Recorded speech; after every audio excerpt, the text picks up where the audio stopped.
And Ken Kraetzer for Conf. We are wrapping up the Association of the U.S. Army Land Euro Conference in Wiesbaden. I have a chance to talk to one of the officials of AUSA, General Les Smith, and Sir. The inaugural conference. The inaugural conference, absolutely. And all measures seems to be a tremendous success. Yes. You had full rooms, a lot of defense, senior military from the U.S., 80 countries here. How do you feel that you've accomplished putting a great conference together? I think it was great. With everything that we do here at AUSA, it's about how we educate, inform, and connect. And this is a perfect example of it. You've been to some of our other events, the ones that we do in Global Force in Alabama, the one in Hawaii, and then now this one. We came to the space where it was needed.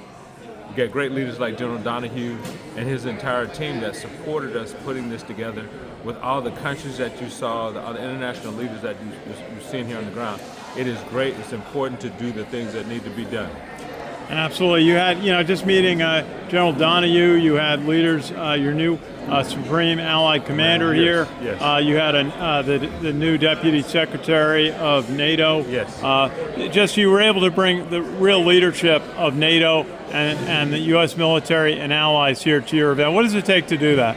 It takes planning, it takes teamwork, and it takes vision. So the vision that was directed, by General Brown and then the previous commanding general, General Williams, now to General Donahue, we were able to bring together. But I got to give Kevin Marcus his shout out and his entire team, but really the entire USARAF team, to bring the pieces and parts together, understand the commander's vision, and then execute. And our job was to help assist with that. So we're honored to do it. And we not only did we do this in the larger room, we did the leadership sessions with the young professionals, civilians, and others, mid-level guys, but also younger military guys. General Donahue spent time with them, as busy as his schedule is, with those up-and-coming leaders for not only for the U.S. Army, but our NATO counterparts, our allies.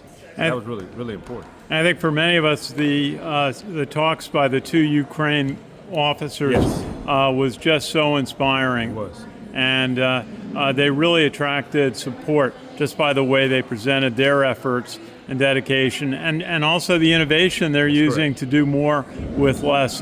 Great to have them here at your event. I agree. But the urgency has its own speed of itself, and then they're in combat operations, so they're thinking about how do they change and adjust to save lives and to defeat an enemy against their aggression. And just, final thought, I take away the, 32 countries of NATO, the unity, the commitment, the increase in defense spending to 5% of GNP by 2035. But then you've got adversaries, Russia, North Korea, China, Iran too.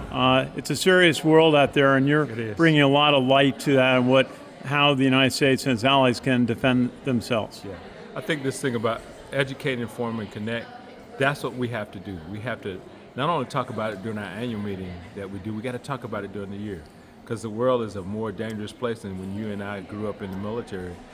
So it's important that we keep that conversation. So we're glad that you're talking about this, so we can continue to tell the story about what our Army, what our nation is doing to support and defend the Constitution, not only in the United States, but freedom around the world. Absolutely. Well, my father served here in 1950-51 with the U.S. Army, and I know he'd be proud I got a chance to come back and work with the Association of the U.S. Army. And I know you got a lot coming up over the summer, and then your big conference, over 42,000 last year in Washington in October. Are you going to be there? Absolutely. Well, thanks so much. For your listeners, make sure you're out there in October, right after the holiday. Hey, General Les Smith, congratulations on a very successful event. An enormous amount of work went into this, which is obvious, but tremendous benefit that you've achieved through this. And we're very proud to be invited to attend and tell your story. Okay. Thanks so much. Our pleasure. General Smith, it's Ken Kraetzer for Conf. That's Media. We're in Wiesbaden, Germany at the Association of U.S. Army Conference. Thanks for watching.